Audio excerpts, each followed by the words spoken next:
Buen día, buenos días. Soy Miquel, Ángel y Jordi. Gracias, Ramón, por invitarnos y Lola por la presentación. Nosotros no somos científicos, tampoco somos turistas. Nos englobaríamos en el capítulo, como decía Javier, de los aventureros. ¿Vale? Nuestra historia va bien un poco más de nuestra aventura, de las aventuras que hacemos y de nuestra vida, que es una aventura.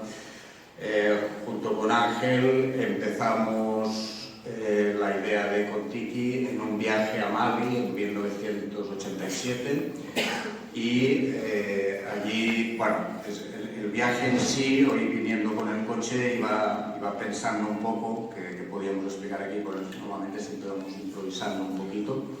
Entonces, veía muchos paralelismos de este primer viaje inicial que hicimos con nuestra carrera profesional. Digamos que nosotros, entre comillas, hemos conseguido hacer de nuestra vocación nuestra profesión. Para poner algún ejemplo de este primer viaje, de cómo lo planteábamos y todo, éramos estudiantes en el INEF en Lleida. Allí nos conocimos, porque de hecho no nos habíamos conocido antes. Fuimos 4 personas. La idea era bajar, comprar un todoterreno y bajar, cruzar el desierto del Sáhara y irnos a escalar a la mano de Fátima, que está en el medio del desierto. En esa época todavía no sabíamos ni que íbamos a volar en globo. La idea es que compramos un Land Rover a un danés que había vuelto de África con un Land Rover con matrícula de Burkina Faso, sin papeles. Claro, salía muy bien de precio, no me acuerdo, eran pesetas cuánto era, pero como no teníamos dinero, pues aceptamos. Él nos dijo, bueno, este coche está perfecto y tal. Bueno, entonces, bajando por la península para llegar abajo empezamos a tener problemas de diferentes mecánicos y entonces íbamos a ir al mecánico cuando se había estropeado algo. Por la noche circulábamos, se estropeaba algo y al día siguiente, bueno, así estuvimos como 3 o 4 días cruzando la península hasta llegar a Córdoba, creo que es en el Araal, cerca, entre Córdoba y Sevilla. Allí el mecánico de turno abrió el motor y nos dijo: este motor quizá hace 30 kilómetros, quizá hace un poco más, pero no vais a ir más lejos, ¿no? Entonces nos quedamos un poco, pues bueno, con un año preparando este viaje. Para nosotros era una gran ilusión y bueno, estuvimos un poco pensando, nos hicimos unas miradas y al final decidimos tirar adelante. Y esto ha sido un poco como igual que nuestra vida, ¿no? Ha sido, vamos a tirar para adelante.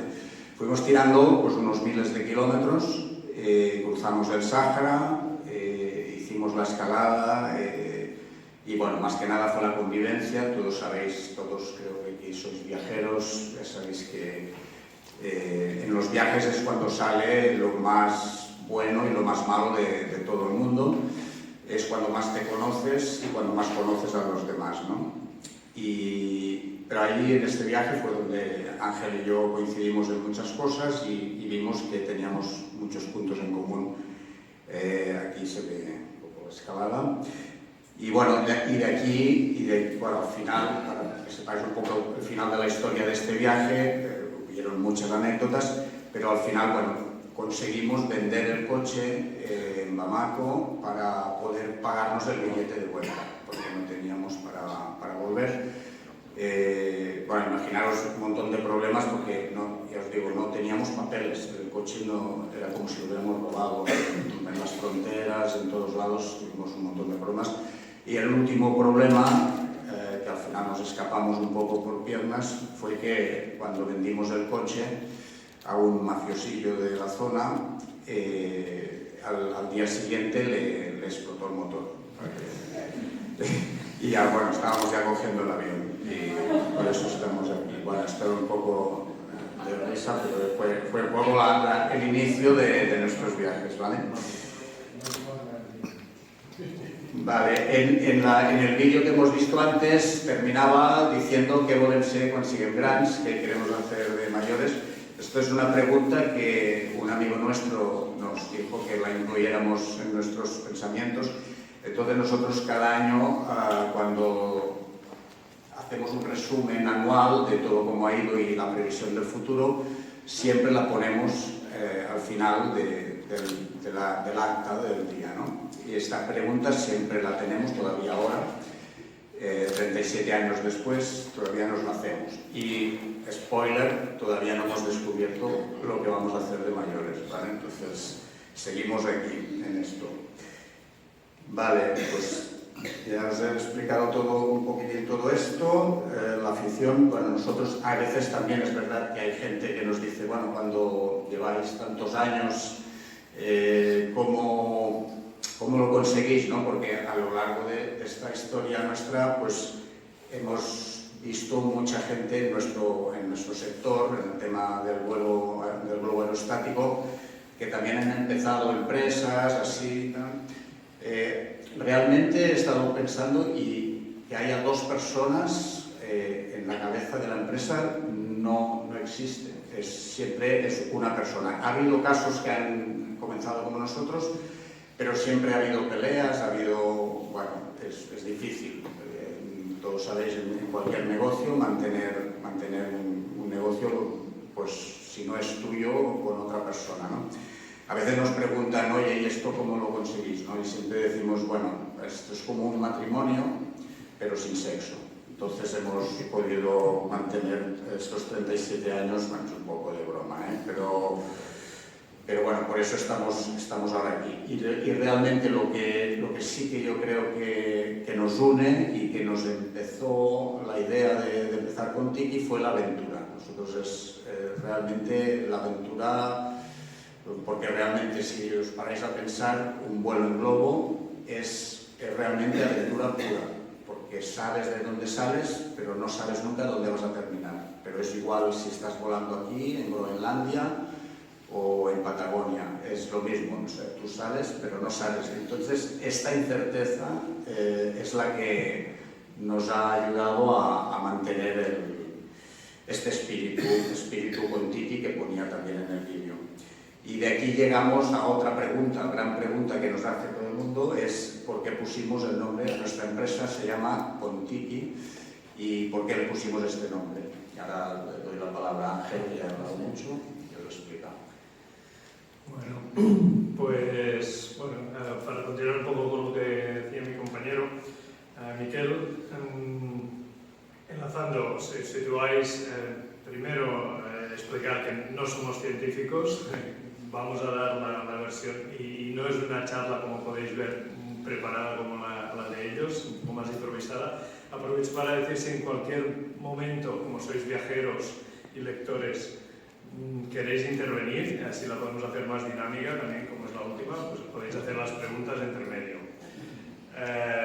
Antes de empezar con lo nuestro, también quería decir, en la parte científica, Héctor y tanto Javier como el trabajo de Héctor no les conocíamos en persona, y ahora, después de haberlos escuchado, veo que son, claro, esperábamos ver dos científicos, pero les he visto nuestra parte aventurera. Nosotros no somos científicos, somos aventureros, pero creo que debe haber muchos científicos, pero científicos muy aventureros no debe haber tantos. Y cada uno en su sector, creo que lo son mucho. Enlazando con el viaje de Mali, que ya os ha puesto Miquel un poco en situación, imaginaros allí sin dinero, con el Land Rover estropeándose, de 4 miembros de la expedición, 2 muy bien avenidos, y como comentaba Javier, es cuando las cosas se complican, cuando se ve el carácter real de cada uno. Vosotros, todos viajeros, habréis experimentado lo mismo. Sé que aquí hay gente que viaja en solitario también, pero el viaje en grupo, cuando las cosas van muy bien, todo es muy bonito, y cuando se empieza a complicar es cuando se conoce realmente al compañero. Es de ahí que con Miguel coincidimos que incluso en situaciones difíciles nos podíamos entender, y en Mali, estudiando segundo curso de INEF, teníamos que volver y acabar la carrera. Decidimos, la carrera nos gusta, nos va a dar un título con una salida profesional, pero no nos vemos toda la vida dando clases de educación física en un instituto. Lo que nos gusta es esto, estar aquí, estar en África, estar escalando. ¿Por qué no vamos a intentar vivir de esto? ¿No? Teníamos 20 años, Y pues sí, vamos a acabar hasta que acabe de reventar el Land Rover, nos volvemos, acabamos la carrera, pero intentemos montar algo para poder vivir de esto, de la aventura, sin aún pensar nada en globo. Y así lo hicimos, volvimos. Y ya mientras he ido en el viaje, bueno, si vamos a montar una empresa sin saber nada de estatutos o de cómo se tiene que hacer, le tendremos que poner un nombre a la empresa. ¿Qué nombre le ponemos? Decimos una lista cada uno. A mí me gustaría tal nombre, y en la lista coincidió un nombre que fue Kon-Tiki. ¿Kon-Tiki? ¿Cómo es que has puesto Kon-Tiki? He leído el libro, La expedición Kon-Tiki, de Thor Heyerdahl. Pues sí, es un libro que me ha marcado, que es una gran aventura. Pues vamos a ponerle este nombre ya que hemos coincidido, un poco como de casualidad. Después no sabíamos ni si montaríamos empresa. Volvimos a Lleida, montamos empresa con muy pocos medios, con un Land Rover viejo, con el material de escalada que teníamos, y empezamos a ofrecer las actividades que seguíamos haciendo: escalada, espeleo. Esto hemos recuperado un folleto del año 88-89 de lo que estábamos ofreciendo en aquel tiempo, ¿no? En aquellos años empezaban a entrar la influencia de los deportes de aventura más de Francia, y tal. Nosotros copiábamos un poco y hacíamos lo que podíamos. Curioso también ver los precios de la época, ¿no? De ahí fuimos introduciendo más actividades y hasta entrar a introducir, ¿por qué no?, volar en globo, como una más, no le damos más ni menos importancia que a un vuelo en parapente, salto en paracaídas, buceo, que es lo que hacíamos. Volviendo al nombre, Kon-Tiki, supongo que, bueno, como anécdota, después de 35 años de trabajar con este nombre en la empresa, cada día, prácticamente volamos en globo cada día con turistas locales o extranjeros. Al acabar el vuelo, al aterrizar durante el vuelo, hay algún momento en que los turistas nos preguntan: ¿y el nombre y el logotipo ese de Kon-Tiki qué significa? Nosotros, cuando pusimos el nombre, pensamos: vamos a ponerle Kon-Tiki, que será un buen nombre, todo el mundo lo relacionará con aventura y todo el mundo nos llamará porque estará buscando una empresa de aventura real. Hemos visto que poca gente lee, seguramente, menos gente lee aventura, pero bueno, y también nos hemos dado cuenta, claro, en años 80, 90 no había internet. Nosotros nos anunciábamos en las páginas amarillas, deportes de aventura Kon-Tiki. Hoy en día, con el marketing, con los buscadores de Google, estamos viendo que no es un buen nombre tampoco Globus Kon-Tiki. Un turista alemán, inglés, da igual, o una persona de Madrid o de Barcelona que busque un vuelo en globo, quizá buscará. Hay una empresa mucho más nueva que nosotros, que han empezado más tarde y tal, y se llaman Ballooning Barcelona. Pues salen mucho mejor posicionados y más conocidos que nosotros. Cuando tuvimos las primeras asesorías sobre el marketing digital, pensamos, quizá no es el mejor nombre, seguro no es el mejor nombre, pero claro, con Tiki hemos cogido nosotros el espíritu de Thor Heyerdahl. No lo vamos a abandonar ahora, porque en Mali, cuando hablábamos, no queríamos ser empresarios, queríamos ser aventureros, pero vivir de la aventura, no tener una gran empresa y ganar mucho dinero. Es uno de los errores que tenemos ahora, ¿no? Que deberíamos estar más en la oficina, pero estamos cada día en el aire. Entonces, el nombre, ya que aquí hay gente pues, de libros, pues nos inspiró un libro, nos inspiró un autor que era aventurero, y supongo que hay muchos de aquí, hay muchos libros que pueden inspirar a realizar un viaje, ¿no? O incluso sin salir de viaje, muchos lectores viajan a través de los libros, ¿no? Que también es pues, lícito otro perfil de aventurero o lector, pero que es muy importante. Para nosotros nos ha cuajado mucho después, cada año más, ¿no? Digamos, ahora nosotros nos consideramos Kon-Tikis, somos hijos del sol también, somos discípulos de un Thor Heyerdahl, ¿no? Nosotros, después hay referentes, Ramón Larramendi, que hablaba Javier, pues también es uno de nuestros referentes. ¿Has puesto el libro? Sí. Bueno, el libro, como curiosidad, sé si alguien de aquí se lo quieres enseñar, era evidentemente muchas ediciones y tal, del libro, supongo que lo conocen. A raíz de este espíritu Contiki que nos fue marcando, cuando cumplimos 25 años de la empresa, decidimos, siempre lo habíamos tenido este viaje de Thor en mente, ¿no? Pues ir a hacer ese viaje. Para los que no lo conozcan, Thor Heyerdahl era un antropólogo aventurero noruego que en el año 46, era saliendo de la Segunda Guerra Mundial, él viajó por todo el mundo, era navegante y le interesaba también el tema antropológico de sitios más remotos y había viajado mucho por Sudamérica y mucho por Polinesia, por el Pacífico también. Y él sacó su teoría de cómo se habían poblado las islas polinesias, distinta de lo que se había dicho los historiadores hasta entonces. Hasta entonces se decía que se habían poblado desde el sureste asiático, más cerca. Él dijo que quizá habían venido desde Perú, desde las costas de Sudamérica, navegando, cruzando todo el Pacífico, y que se poblara, con esta navegación se empezaron a poblar las islas de Polinesia. Cuando él presentó su teoría, se la echaron a tierra. Esto es imposible porque con los medios de navegación de esos tiempos no se podía cruzar el Pacífico. Pero él, el vínculo que encontró era el Contiki, la simbología de los dioses de Sudamérica con la de las Polinesias se parecía mucho. Los tikis, las figuras estas de la máscara que veréis después. Y como no le hacían caso, y era aventurero auténtico, lo que hizo fue ir a intentar demostrarlo. Solo no se vio capaz de hacerlo en solitario, buscó 4 amigos, se fue a la selva de Perú, cortaron 8 árboles de madera de balsa y sin usar ningún material moderno, construyó una balsa lo más parecida posible a la de la época que él pensaba que habían cruzado el Pacífico. Llevaban una vela cuadrada, esto es muy interesante, estamos en un museo marítimo, sería bonito que hubiera aquí una reproducción en el museo de Oslo, en el museo equivalente a este de Oslo, como él era noruego, está la reproducción de la balsa, ¿no? Sí, era esta que sale en la portada, exacto. Vela cuadrada quiere decir que solo va con vientos portantes, era un poco como ir a la deriva, va con el viento portante, va como un globo, que después explicaremos cómo funciona. A los 25 años de nuestro Contiki, la cosa había ido bastante bien, nos pudimos permitir otra expedición y fuimos a reproducir este viaje. No construimos una balsa primitiva, pero también somos entusiastas del mar y tenemos un amigo que es navegante profesional con un velero de 12 metros, velero pequeño. Él ya había cruzado el Atlántico varias veces en solitario, muy aventurero, en cenas, cervezas que se explican batallitas. A nosotros nos gustaría hacer el cruce del Pacífico como hizo Thor Heyerdahl.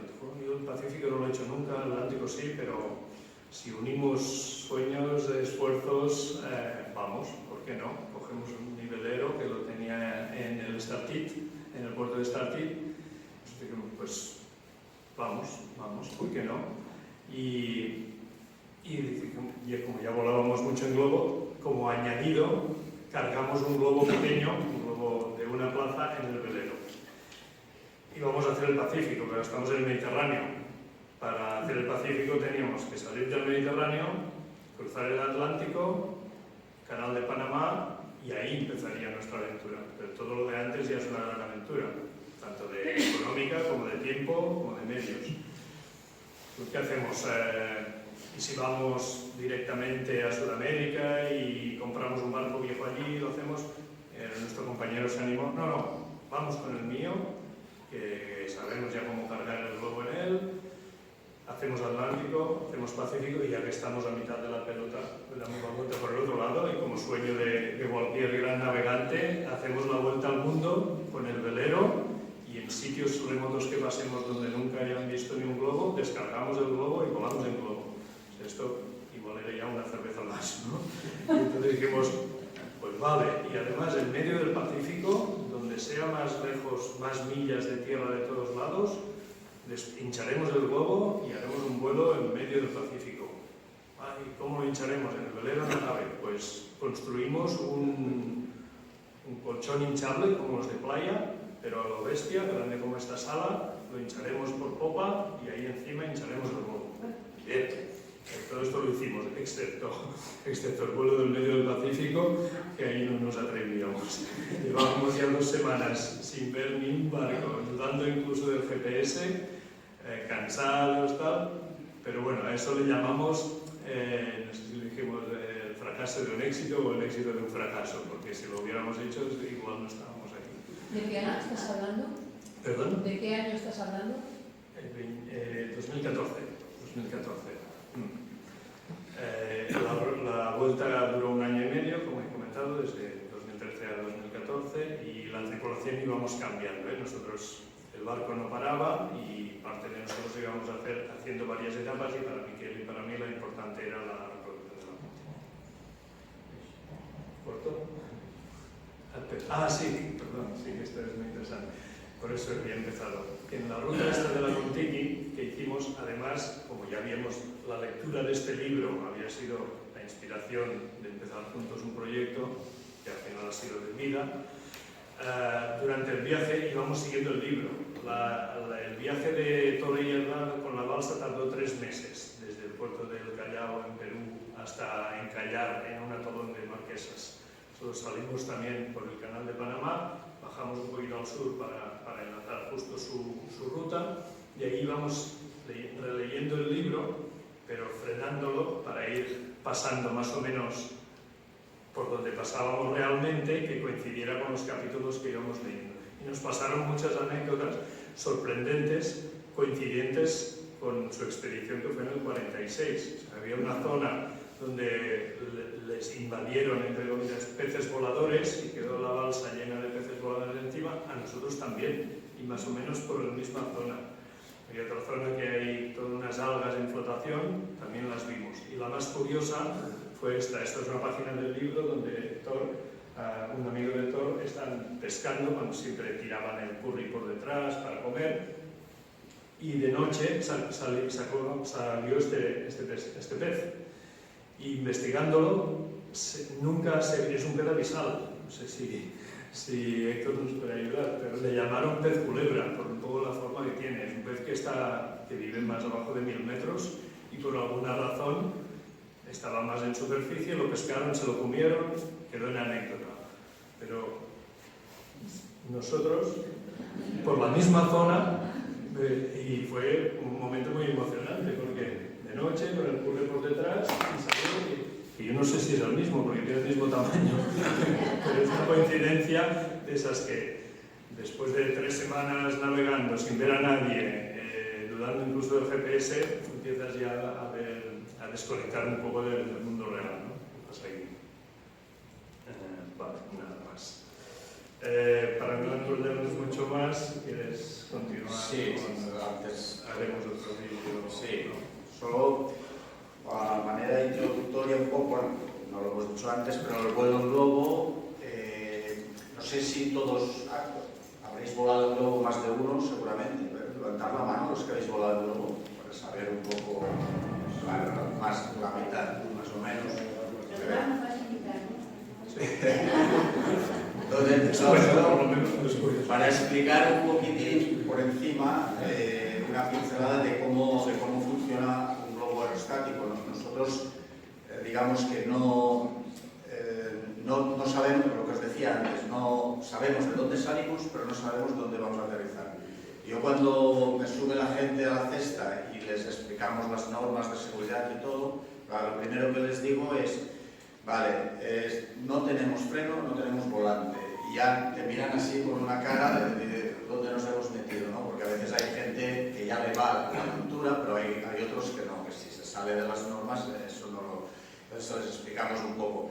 No, es verdad, no tenemos volante, pero el único control que tiene el piloto es la altura. Podemos hacer que el globo suba o baje. Ese es el único control que realmente tiene un piloto de globo. No podemos girar. A veces dices, quiero ir allí para aterrizar allí, y el viento va hacia allá, pues no puedes ir. Pero subiendo y bajando, como os decía, sí que podemos un poco intuir las corrientes que hay ese día, que pueden ir variando. Entonces, nos dejamos llevar. Si ahora vamos hacia esa zona que no nos va muy bien, subimos y a lo mejor el viento está más parado o va hacia atrás o va más rápido o menos, y vamos jugando con los vientos que vamos encontrando. Cuando es un vuelo normal, así, en plan turístico, pues te dejas llevar durante una hora y vas volando por zonas seguras y lo hacemos así. Cuando hacemos expediciones, que ahora veremos un trozo de vídeo, bueno, antes hemos visto un trocito y ahora veréis un poco más,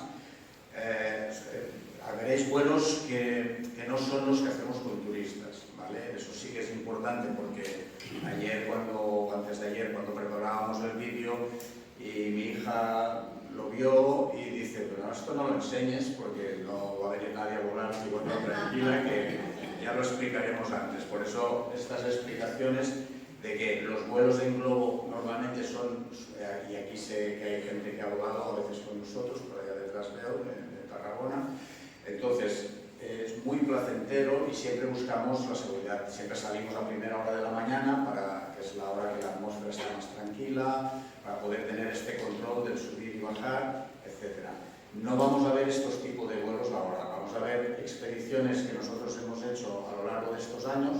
No están todas, porque antes tampoco teníamos cámaras, o a veces cuando según qué vuelos se te ha roto la cámara, lo has perdido, tal, entonces hay restos de imágenes y cosas, pero da un poco de idea de un poco lo que a nosotros realmente nos atrae, ¿no? Pues nada, después del vídeo, haremos este vídeo que son unos 5 minutos y luego podemos, bueno, seguir charlando un poco. ¿Sí? No, solo nos quedan 10 minutos. Vamos a abrir el vídeo. Venga.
pasado las imágenes. Si en principio ahora teníamos previsto unos minutos de preguntas y coloquios, y tienen, como sabemos que todos son viajeros, el objetivo no era mostrar cuántos sitios hemos ido ni qué buenos somos, sino un mensaje antes de que era, si se han fijado, de las últimas imágenes eran desde la península hasta Ibiza, después de haber visto vuelos por todo el mundo. Es de las últimas retos personales nuestros que hemos hecho. Ha sido un vuelo relativamente corto, relativamente cerca, no se había hecho nunca desde el Peñón de Ifac hasta entrar por el Peñón de Esvedra en Ibiza. Hacía más de 25 años que lo teníamos previsto y nos salió bien. Digamos, por lo que ha explicado Miquel de lo difícil que es navegar en globo, por la poca maniobrabilidad que tiene, por eso no se había hecho nunca, pero el mensaje sería que el gran reto, la gran aventura de cada uno no hace falta ir muy lejos, sino que la tenemos muchas veces más cerca de lo que pensamos, y animar a todo el mundo, todas las edades, un poco. Aquí todos somos viajeros expertos, creo, pero nos preocupa un poco también el tema de la gente joven, lo que comentaba un poco Javier también, de los récords, de las publicaciones, de la inmediatez de colgar, que yo he saltado en paracaídas en un Instagram y de cuántos likes me van a poner. Pues eso, animar a cada uno a leer, a buscar su aventura, a hacer su proyecto, y que a veces está más cerca de lo que uno se imagina. Tu hija tenía razón. Sí, cuidado que tienen los abuelos detrás. Nada, si quieren preguntar alguna cosa, supongo que muchos sitios de los que han visto que hemos ido en globo los han visitado. Como quieran. Yo te quería preguntar, yo tengo un libro de referencia que escribo Smart Sea Globo, porque todos he oído saberme, pero bueno, ahí hay mucho vuelan de una manera que me imagino que técnicamente incluso ni es posible muchas de las cosas que ellos hacen, pero ¿no os habéis planteado el hacer ese viaje? Sí, ya lo hicimos. Ya lo hicimos. Ahora no hay imágenes. Vale. Pero bueno, es muy buena pregunta, porque no nosotros, sí, nosotros también, pero antes que nosotros, en Igualada, algunos saben, Ultramagic es la fábrica referente de globos a nivel mundial. Los propietarios son aventureros también, además de ingenieros, más del perfil de Javier y Héctor que nosotros, más parecido a ellos, y ellos, a raíz de el espíritu de aventura, Igualada era un sector de mucho de género de punto, de textil, que se fue abajo cuando entraron pues, China y tal, y hay muchas segundas generaciones de reinventarse, ¿no? Y ellos fueron de aventureros que pasaron la fábrica de sus padres de tejer camisetas a tejer globos, pero viene del libro. También, igual que nosotros de haber leído La expedición de la Kon-Tiki, ellos de Julio Verne, 5 semanas en globo, como muchas cosas de Julio Verne eran fantasía, pero no iba mal encaminado. Entonces él planteó un vuelo en un globo de gas. En este, si se han fijado, había imágenes de globo de gas. Nosotros también volamos en globo de gas, que es una modalidad muy minoritaria, pero con lo cual hemos volado 3-4 días y 4 noches seguidos en el aire, y podemos volar 3.000 kilómetros solo con la propulsión del viento, pues también es bonito. 5 semanas en globo, los hermanos Lladó, creadores de la fábrica Ultramagic, habían leído el libro y fueron en un globo de aire caliente, más real, a Zanzíbar. Julio Verne escribió un vuelo del este hacia el oeste, cruzando todo el continente africano. Ellos estuvieron con un globo de aire caliente 11 meses, durante el cual de media hacían un vuelo de 2 horas cada semana. Julio Verne lo planteó en un vuelo seguido con 1000 aventuras. Los hermanos ya lo tuvieron también 1000 aventuras, evidentemente. Bueno, cada vuelo de aire caliente significaba para el rescate o coserlo y tal. No sé qué se hizo. Y varios años después, los hermanos Lladó organizaron una expedición en la cual participamos nosotros también, un vuelo que ellos no habían podido hacer en el primer viaje, que fue la primera etapa, como planteaba el inicio de Julio Verne, de Zanzíbar hasta el continente. Ese solo ya son unos 60 kilómetros sobre el mar, que ya era un buen reto también. Sí.